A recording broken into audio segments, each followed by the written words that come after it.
வணக்கம். வா என்று அழைக்கக்கூடிய மலை நம்ம திருவண்ணாமலைங்க.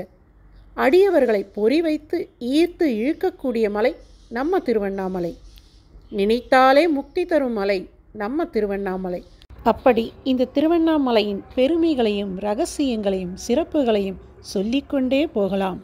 இங்கு அண்ணாமலையாரே மலையாக வீற்றிருக்கின்றார். அத்தகைய சிறப்புமிக்க இந்த மலையானது ஒவ்வொரு யுகத்திலும் ஒவ்வொரு பெயரால் அழைக்கப்பட்டது. அதாவது பொன்மலை, தங்கமலை, வைரமலை என்று.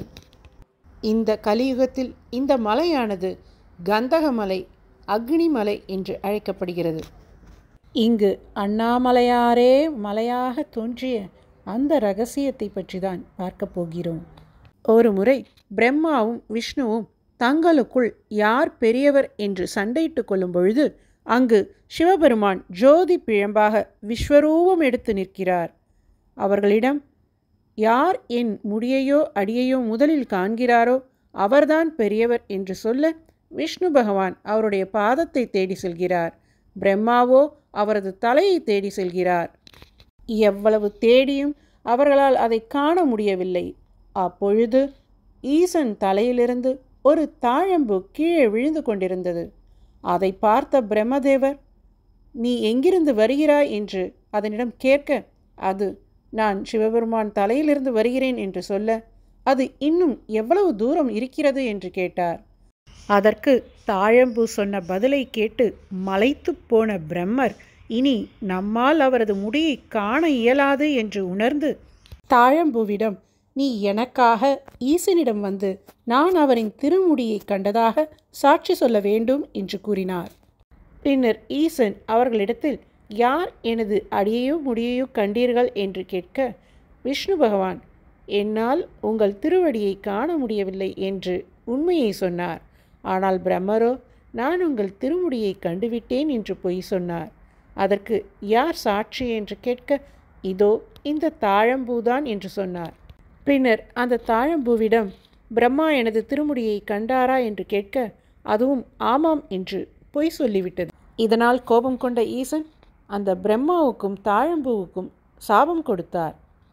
அவர் பிரம்மாவை பார்த்து, பார்க்காத எனது திருமுடியை நீ பார்த்ததாக பொய் சொன்னதனால் இந்த பூலோகத்தில் உனக்கு ஆலயங்கள் இருக்காது என்றும், தாழம்பூவை பார்த்து, நீ பெருமை மிக்க உயர்ந்த நறுமணம் கொண்ட சிறந்த மலராக இருந்தபோதும் பொய் சாட்சி சொன்னபடியால் எந்த ஒரு இறைவனுக்கும் பூஜையில் நீ பயன்பட மாட்டாய் என்றும் சாபம் கொடுத்தார். அப்படி அண்ணாமலையார் இங்கு ஜோதி பிழம்பாய் விஸ்வரூபம் எடுத்து அமர்ந்த மலைதான் இந்த திருவண்ணாமலை.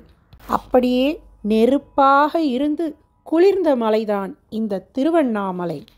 இந்த கலியுகத்தில் இந்த மலை கந்தகமலை என்று அழைக்கப்படுகிறது.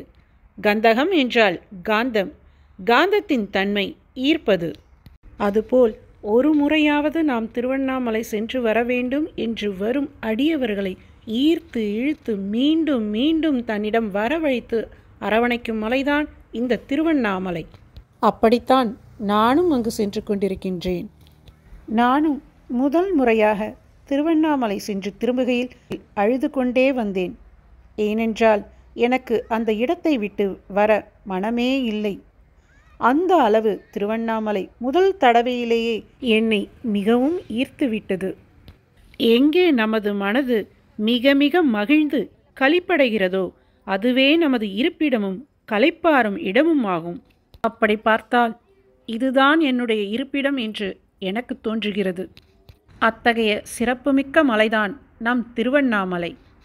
எத்தனையோ ஞானிகளையும் சித்தர்களையும் தவ புருஷர்களையும் உருவாக்கிய மலை இந்த திருவண்ணாமலை.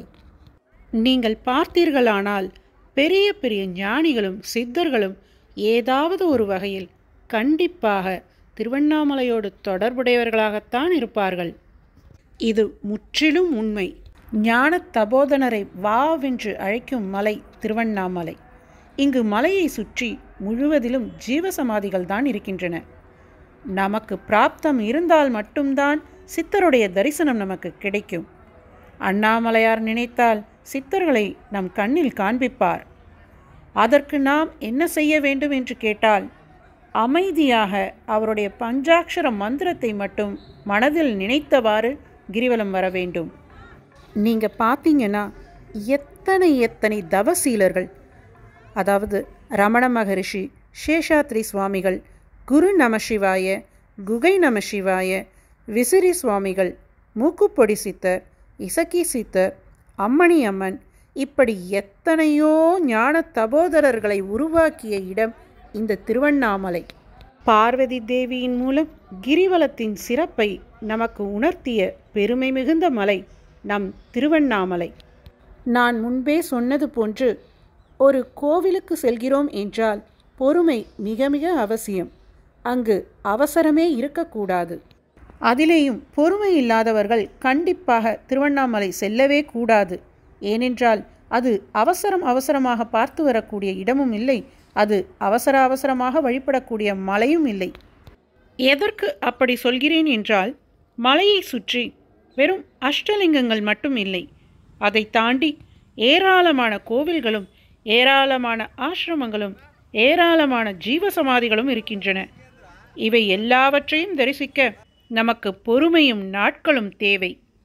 அவரை வழிபடும்போது நானும் அண்ணாமலையாரை கும்பிட்டேன் என்று பேருக்கு கும்பிடாமல், அதாவது கண்ணொன்று பார்க்க, காதொன்று கேட்க, வாயொன்று பேச, மனம் ஒன்று நினைக்க உன்னை கும்பிடுகிறேன் என்று கும்பிடாமல், நம் மனதை ஒருநிலைப்படுத்தி அவரை மட்டுமே நம் மனதில் நினைத்து முழு மனதோடு அவரை வணங்க வேண்டும். தமிழகத்திலிருந்து மட்டுமல்லாமல் எத்தனையோ மாநிலங்களிலிருந்தும், ஏன் எத்தனையோ உலக நாடுகளிலிருந்தும் மக்கள் கூட்டமாய் இன்று திருவண்ணாமலையை நோக்கி வந்து கொண்டிருக்கின்றார்கள். அதற்கு காரணம் காந்த சக்தி கொண்ட இந்த கந்தகமலைதான். அதுதான் நம் திரு அண்ணாமலை. இப்படி ஜோதி பிழம்பாக விஸ்வரூபம் எடுத்து மலையாக அமர்ந்திருக்கிறார் நம் அண்ணாமலையார். அடிமுடி காணா மலை நம் திருவண்ணாமலை. தென்னாடுடைய சிவனே போற்றி, எந்நாட்டவர்க்கும் இறைவா போற்றி. தென்னாட்டில் சிவன்னு சொல்கிற நீங்கள் தான் எந்நாட்டவர்க்கும் இறைவனாக இருக்கின்றீர்கள் என்பதுதான் இதன் விளக்கம். இந்த அண்ணாமலையை சுற்றி பௌர்ணமி தினத்தன்று கிரிவலம் செல்லுவது மிக மிக சிறப்பானதாகும். பௌர்ணமியில் மட்டுமன்று, அமாவாசையில் கிரிவலம் செல்வதும் சிறப்புதான். அடிக்கு ஒரு லிங்கம் இருக்கும் மலை இந்த திருவண்ணாமலை. இதோடு இதன் பெருமைகள் நிறைவடையவில்லை, இன்னும் ஏராளம் இருக்கின்றன. அவைகளை சொல்வதற்கு இந்த யுகங்கள் போதாது. ஓம் நம சிவாய.